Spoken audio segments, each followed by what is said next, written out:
खुलुमबाय स्टुडिअ दङ आं राजीब बसुमतारी दिनै रायजोनि गिबि मन्त्रि महरै लोगोसे साब्रै मन्त्रि महरै समायखिरा जाबाय नंगौ रायजोनि गिबि मन्त्रि महरै डक्टर हिमन्त बिश्व शर्मा बिथाङा दिनै समायखिरा लाबाय आरो बेनि गेजेराव जोंनि बिटिसि ओनसोलनिफ्राय एबा जोंनि बर' हारिनिफ्राय 47 नं माजबाट विधानसभा बियाबनि एमएलए सरन बर' बिथाङा गावनि बिमानि रावजों आबुङै समायखिरा जाबाय नंगौ गोबां नोंथांमोना बेफोरबायदि समायखिरा जानाय नुनो मोनदों नाथाय गोबाङानो एसामिस नङाबा हिन्दी इंलिसाव समायखिरा जानायखौ नुना मोनबोदों नाथाय बे समाव 47 नं माजबाट विधानसभा बियाबनि बिपिएफनि एमएलए सरन बर' बिथाङा आबुङै बर' रावजों एबा बिमानि रावजों आबुङै समायखिरा जाबाय आरो दिनैनिफ्राय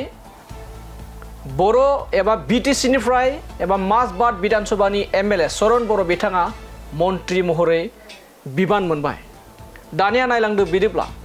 सरन बर' बिथाङा माब्रैहाय आबुङै समायखिरा जादों बेखौ नोंथांमोना नायलांदो आं मुस्रि सरन बर' अबं गसाइनि मुङाव समायखिरा लानानै बुङोदि आङो आयेन खान्थिजों सुजुजानाय भारत संबिजितखौ सैथोयै फोथायगोन आरो गनायगोन आं भारतनि सार्वभौमत्व आरो खौसेथिखौ रैखा खालामगोन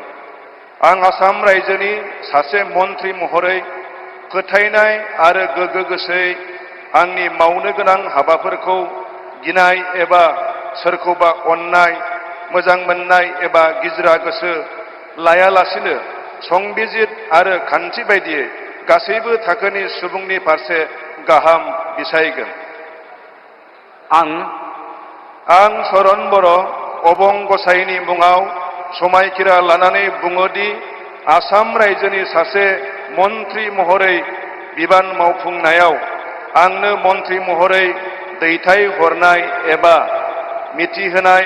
बाथ्राखौ जायखिजाया सुबुं एबा सुबुंफोरनो थोंजोङै एबा खेंसालियै फोरमायनाय एबा मिथिहोनाय नङा।